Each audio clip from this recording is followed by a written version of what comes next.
Hello, this is Roland. Welcome. Today I want to read from chapter 2 of Madame Jean Guyon's book, A Short and Very Easy Method of Prayer. I'm going to read from the English version, which is called Spiritual Progress. And I want to begin by just laying a little groundwork. Madame Guyon was a spiritual lady. Her writings are very spiritual. She lived in the late 1600s, early 1700s. And I recognize her as a kindred spirit. Now I see, as a researcher, in the field of hypnosis, psychology, conditioning, and also metaphysics, I see that people's problem today is that we're lost in the imagination. We're basically in a hypnotic trance. All you have to do is look around and see how people, for example, are lost in their texting. Everywhere you go, people are texting. And lost in it. Texting and emails. They've got their little iPhone with them. I'm not against iPhones. I'm just saying that you can clearly see that by their body language that they are caught up in it. Okay, they're caught up in it. People today are caught up in music. They're caught up in movies, video games. Okay, those are just a few of the things that people are caught up in. And when they're not caught up in those things, they're lost in their imagination between their two ears. This is a hypnotic state. There they are with images in their mind, thinking, reliving the past, worrying about the future, planning and setting goals and daydreaming, have fantasies and illusions and pipe dreams and visualizations. You see, they're in a hypnotic trance. Now you're at a great disadvantage. People are at a great disadvantage when they're lost in this trance state. And incidentally, this trance state is often you usually can't tell that they're in it. You see the evidence of it when you see them staring at the television set, or you see them sitting around for hours playing video games, or you see them constantly texting, or you see them making mistakes and doing dumb things. They're not totally there. They're lost to thinking about something. Drive right by the exit on the freeway they were supposed to take. See, they're lost in the imagination. Or if you see them sitting around worrying. See, that's the evidence. But other than that, you can't tell that they're in a trance state. But they are. Well, okay, so that's the way people are now, but that's not good. Why? Because you don't have access to God's light of truth. Human beings were meant to live in God's light. Not in the lowly emotion, not in animal emotions and in the imagination, but in reality and in God's light, by which we have intuition. Intuition is present sight and foresight. People like, as I've always said, people like Enoch, Abraham, people like Noah, Paul, Christ, they walked with God. They weren't they weren't caught up in music and texting and studying. See, you can get caught up in studying too. You get caught up in anything. You get caught up in work. You get caught up in a hobby. You get caught up unhealthily with nature. See? But until you clearly see the difference between the awake, aware state, see, where you can discern, and with patience wait till you see the right move, and you have a certain calmness, see, and you're able to make wise decisions. Until you clearly see the difference between that and reacting emotionally, see, and making wrong decisions, and then getting lost in thinking and caught up in things, see, as escapes, as distractions, until it's clear in your mind the difference. Well, you may not even understand what I'm saying, but if you want some, I've given you some evidence already. I've talked about how you see people today lost in texting and video games and music and so on, and lost in thinking, worrying. Anytime you're sitting around worrying, you're lost in this state. See what a hypnotist does. He finds people who are good at visualizing. See? And then he gets those people, he pulls them out of the audience. Maybe he gets the best ones out of the audience. Maybe there's 100 people there. He has them do something. Maybe 10% of the people, or maybe more than 10, but he'll pick the 10 best ones and bring them up to the stage because they're already in a trance. See? See, that's the thing you have to understand, is people are already in a trance. When they walked into the auditorium, they were in a trance. When they followed his directions, they were in a trance. They were in a trance when they were driving there in the way to work. He just deepened the trance, and he found out the ones that are the best responders, brings them up to the stage because they're good visualizers. Then as you start visualizing, well, there you are in images. Okay. So now you see the problem with being lost in your imagination. But here's the thing: when those people are brought up to the stage, then he's able to create various phenomena. He's able to create negative hallucinations. For example, he hypnotizes a lady and says, "You can't find your shoe. You can't see your shoe." So he takes the shoe off her foot, puts the shoe in her hand, and then when he tells her to come back to being awake, okay, in other words, no longer just sitting there with her eyes closed, he says, "Well, your shoe seems to be missing. You see if you can find your shoe," and she can't see it. She literally cannot see it. Okay? Or she believes that she can't see it, and then she can't see it. But the bottom line is she can't see it. On the other hand, he can hypnotize another person and say, "There's a little 6-inch man on your shoulder with a tuxedo on singing songs to you."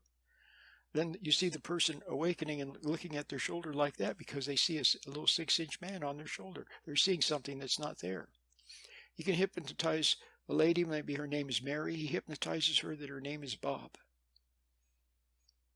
And then he asks her, "What's your name?" And she says, "Bob." And she insists that her name is Bob. And even when she looks at her driver's license, he said, "Is that your picture?" "Yes." "Is that your address?" "Yes." "Is that your last name?" "Yes." "What's your name?" She says, "Bob." See? He hypnotizes other people that the person next to him has an unpleasant odor, and then you see the person leaning away because he thinks the person next to him has an unpleasant odor. See, these phenomena can be very easily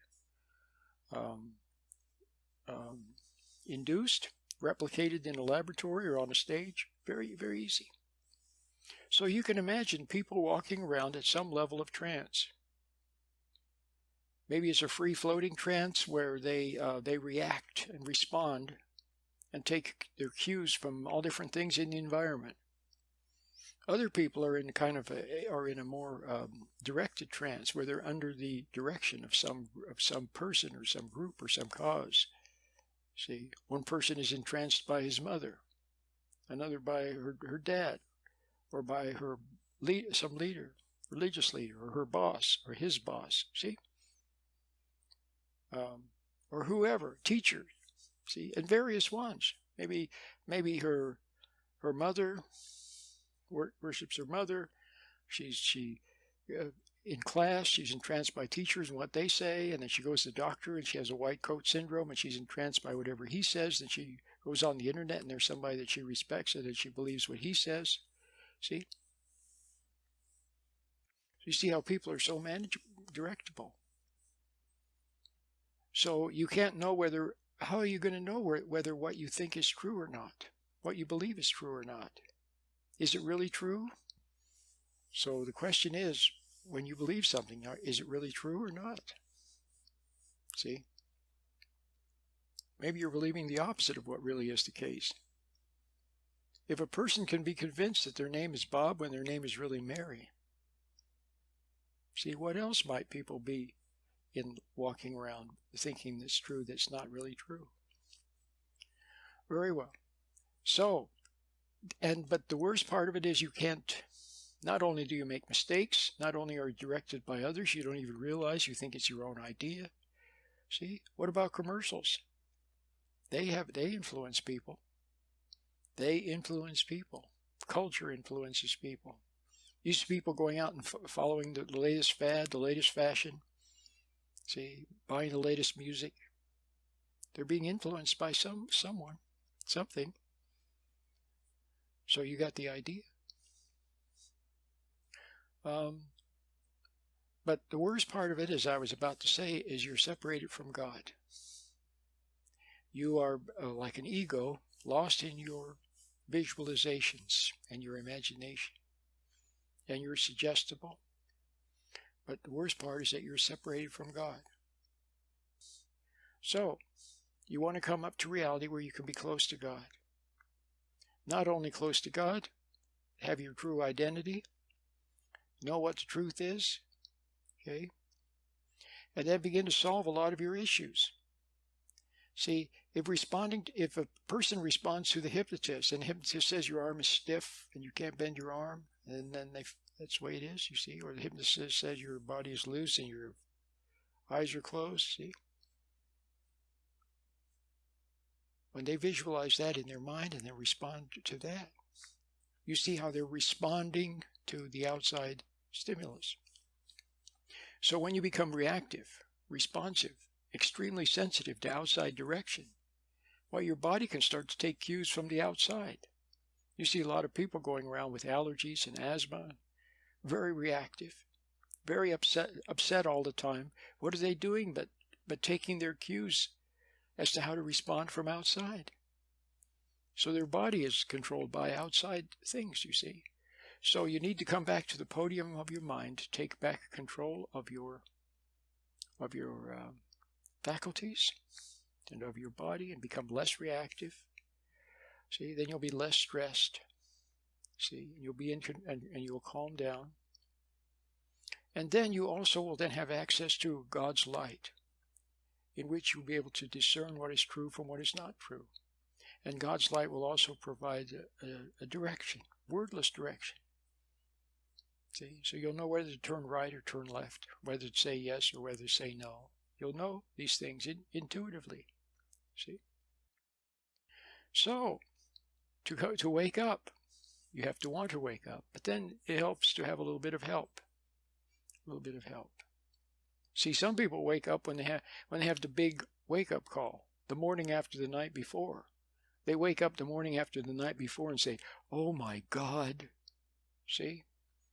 Well, okay, well, it's good they woke up. Then now they can see, they can not continue to make the same mistakes that they made. Or you have a wake-up call after you bought something that you didn't need. What did I buy that for? I spent way too much money. Why did I do that? Well, it's a wake-up call. But the best wake-up call is when you wake up because you want to know the truth. And you're sick and tired of being sick and tired. See? And you want to find the purpose for your existence. Okay. And you don't want to be resentful anymore and angry at people and have grudges against them. See? You just want to come clean and become like you once were when you were a little child. Innocent, happy. See? Full of love instead of hate, instead of judgment, instead of resentment. And in control of your life instead of being out of control. In control of your emotions instead of being out of control. In control of your thoughts instead of your thoughts controlling you. See? So you want to come back to reality. So it helps to have a little bit of help. Now, I try to help people a little bit with my meditation. Okay, helps. It's designed to help people to become still and come back up to reality, back up to where the birds are singing and closer to God. Well, Madame Guyon did the same thing 300 years ago. This very wonderful, special person, Madame Guyon. She found the presence of God in the present. She was fully awake and then aware. She found the presence of God. See? And so she wants to help other people find the same thing. See, she's a very spiritual lady. One of the great spiritual She wrote, her book is a spiritual classic. People like her, Francois Finlot, Miguel Molinos, Teresa of Avila, St. John of the Cross. See, people like that found the presence of God in the present, and they want to help you to find the same thing. So here's this nice lady writing to us from 300 years ago, but her words, sure, there may be the English a little bit old-fashioned or something, but I can read it and then you can understand, but then I can also explain it as I am right now. So let's read a little bit from chapter 2 of her book. Okay. Chapter 2, which is about, what is chapter 2, the title of it? The title of it is The First Degree of Prayer, which is meditation. Now here I'm reading from section 2 of chapter 2, meditation. She says, which is the first method she talked about, okay, how to find the presence of God. And she talked about, and which I talked about in my previous video, you might want to look for my video on chapter 16, where she talks about how to read. How to read, she basically says, if you have some spiritual writing or even the scripture, she said, read a little bit. Just read a little bit. Read lightly. Okay, until something is highlighted, something stands out, you have a realization, you have an insight, something meaningful, and then stop at that point. That's enough. And just have that one thing, and then go about your daily activity. See, in reality, closer to God, and then see what realizations flow from that one realization. She said that's how to read, not sit and study. Read and not sit and read a whole bunch. All it does is it dulls the mind and pulls you down into a hypnotic state, away from God. In other words, she said, recollect yourself. In other words, stand back, read lightly, look for clues. When you find a clue, have an insight, then that's enough. Okay, but then she says this is even better yet. Now, what she's going to tell us now is even better yet. She says, meditation, which is the other method, is to be practiced at an appropriate season and not at the time of reading. Okay, not at the time of reading. I believe that the best manner of meditating is as follows. I'm reading from Madame Guyon's book, A Short and Very Easy Method of Prayer. Here's what she says. When by an act of lively faith you are placed in the presence of God, read some truth wherein there is substance. Pause gently thereon, not to employ the reason, but merely to fix the mind, observing that the principal exercise should ever be the presence of God, and that the subject, therefore, should rather serve to stay the mind than exercise it in reasoning. See, it's just brilliant. It's just brilliant. Okay? So let me explain. When by an act of lively faith you are placed in the presence of God. In other words, you already are. You have already come up from you're not lost in your thinking. You're not lost in daydreaming or fantasy, or lost in worries or doubts or fears. You're in the present moment. The birds are singing. And you have that quiet stillness in the present. Okay? You're standing back. You're a little distant to all the things in the world that want to pull you into them. You know how people pull you into conversations, pull you into arguments. Music pulls you in. What's being said on the radio pulls you in. Everything pulls you in. Food pulls you in. You sit down to eat, and immediately you're gone. While you're eating, you're in a hypnotic trance. You disappear. Okay? Instead, now you're standing back. You're a little distant to people, places, and things. And she said, read some truth wherein there is substance. That's a nice way of saying something, something noble, something a little spiritual, something wholesome. Some substance, maybe something in the New Testament or spiritual book or one of my books. Okay, read one of my books. They're good. Pause gently thereon, not to employ the reason, but merely to fix the mind, observing that the principal exercise should ever be the presence of God. See, the most important thing is to be in the presence of God. The most important thing is to be in that state of mind. And that the subject, in other words, whatever you're reading, therefore, should rather serve to quiet the mind. She says, stay the mind, to quiet the mind, still the mind. Then exercise it in reasoning. See, if you start trying to figure it out and start thinking about it, see, start analyzing it, then it's pulling you back down into thinking again. Instead, stand back. Madame Guyon says, then let a lively faith in God immediately present in our inmost souls produce an eager sinking into ourselves, restraining all our senses from wandering abroad. This serves to extricate us, in the first instance, from numerous distractions, to remove us far from external objects and bring us nigh to God. Nigh means close to God, who is only to be found in our inmost center, which is the Holy of Holies, where he dwells. See, what she's saying here, incidentally, I'm going to make a PDF of this, an ebook, a simple ebook, a PDF of this, so that if you want to get one from me, you can, if you go to talktoapastor.org or commonsensecounseling.org, look in the upper right-hand corner of the homepage and you'll see where you can get a free ebook for a small donation. So you make a small donation of any amount, a couple of dollars. It's just some little thing, helps me to stay on the air, helps me to help other people.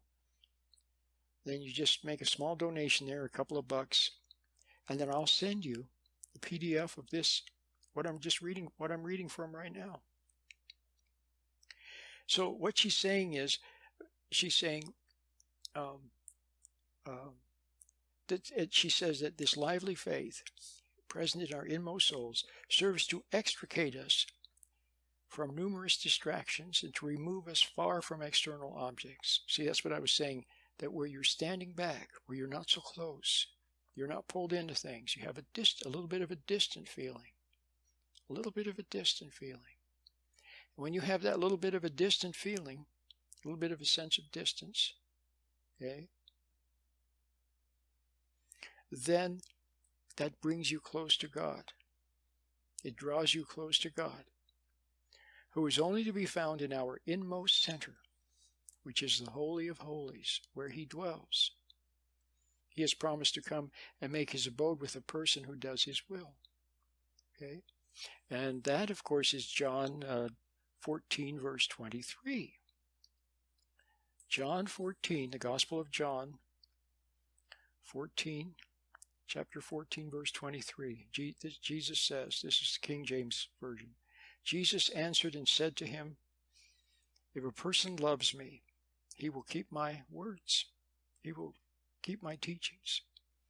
And my Father will love him or her. And we will come unto that person and make our abode with them. Okay? It's very beautiful.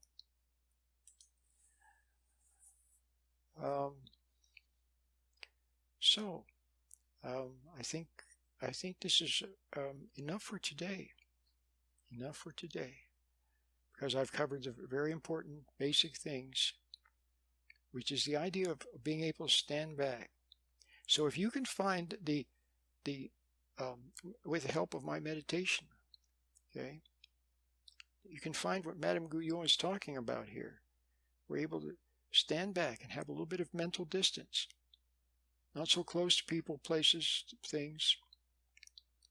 Okay? You're standing back, you're still, and you're closer to God. Okay? That's the state that you want. For example, now if I look at something that's around here, like there's a glass of water. So it's a good practice to practice just looking at something like that glass of water. Just look at it without naming it. Don't say to yourself, that's a glass of water. Just look at it. Look at a chair. Just see the chair, but don't try to name it. Don't say that's a chair. See? See how you can do that? That's a very good practice. It's also good practice just to look off into the distance. Maybe there's two things there. You're looking across the street and there's two cars parked there.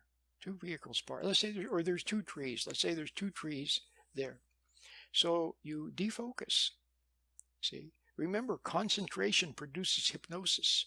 Concentrating, see, produces hypnosis. But defocusing produces this state of mind that Madame Guyon is talking about, where you're not lost in things and not in a hypnotic trance, and you're closer to God. So you could look across the street, there's two trees. So just defocus a little bit and just see two trees. See both trees instead of looking at one of the trees. See? Look at them both at the same time. You'll see them, see, without trying to focus on one at a time. See? That sort of thing. I hope you enjoyed today's little lecture. There's very, very great spiritual principles involved here. And I'm doing my best. I'm trying to put into modern language in a way that is easier for you to understand what this very spiritual lady was trying to tell you in her book, which she wrote around 1700. So we'll see you next time. My name is Roland.